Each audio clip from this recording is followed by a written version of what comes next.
Russia's fuel crisis is worsening amid continued Ukrainian attacks on Russia's energy infrastructure. Once an exporter of oil and gas, Russia is today struggling to meet the domestic demands. Despite the state media's underestimation of the crisis, social media platforms are abundant with reports of nationwide fuel shortage. A video circulated in social media shows a long queue of cars at a gas station in Feodosia in Russian-annexed Crimea against the backdrop of Ukrainian attacks on an oil depot.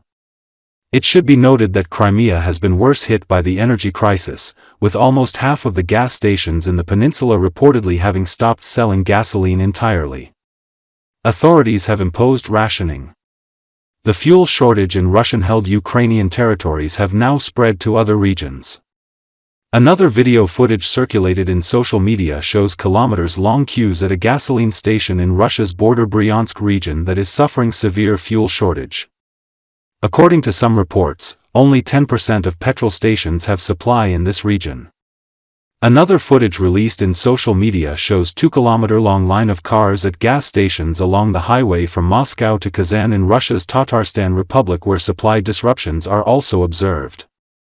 The fuel shortage exacerbated by Ukraine's long-range attacks on Russia's oil refineries and energy infrastructure have now spread to 20 regions across Russia, including both remote areas such as Far East and more central ones.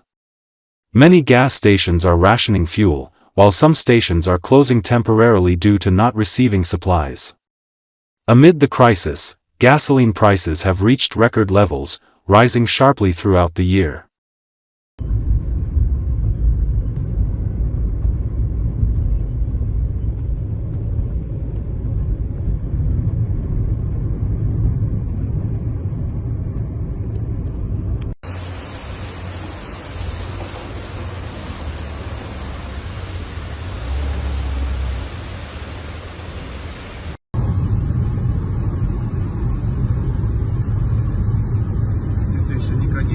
Вот они все стоят.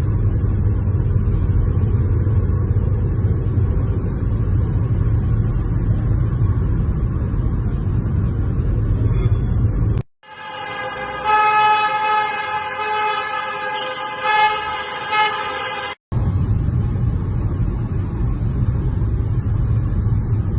Это еще не конец. Вот они все стоят.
Ukraine continues to cause irreparable damage to the Russian Federation's energy infrastructure, and the pace is accelerating. Russians are already facing gasoline shortages at gas stations and reduced exports of certain fuels. According to The Economist, Benedict George, head of European petroleum product pricing at Argus Media, noted that diesel exports have fallen by 30% compared to last year and are at their lowest level since 2020.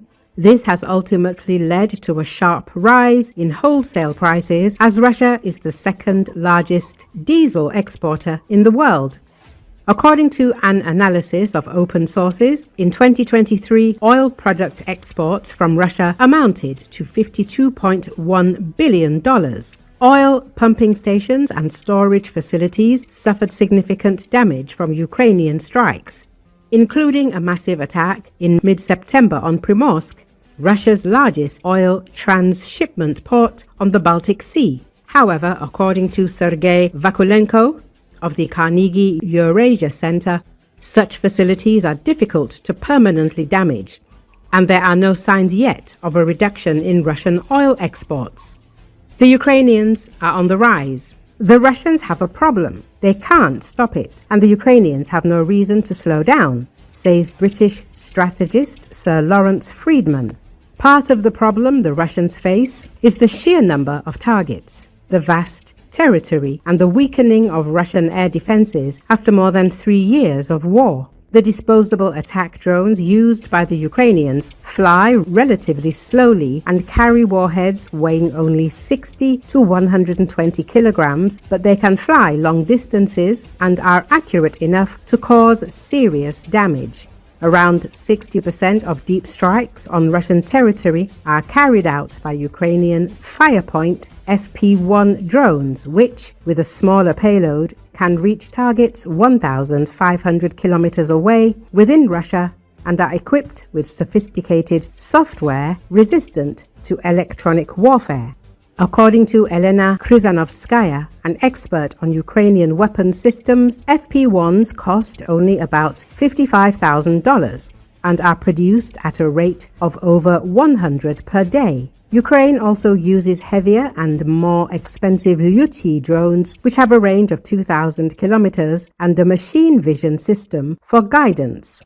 There are also reports that FP-5 Flamingo cruise missiles have entered service. They are much faster than drones, fly just 50 meters above the ground, have a range of over 3,000 kilometers, and possess enormous striking power thanks to a 1,150 kilogram warhead. Firepoint uses repurposed Soviet-era turbofan engines to produce the FP-5, and its carbon fiber fuselage can be manufactured in just 6 hours. Firepoint currently produces 2 to 3 FP-5s per day, but that number is expected to increase to 7 by the end of this month. Each cruise missile costs approximately $500,000.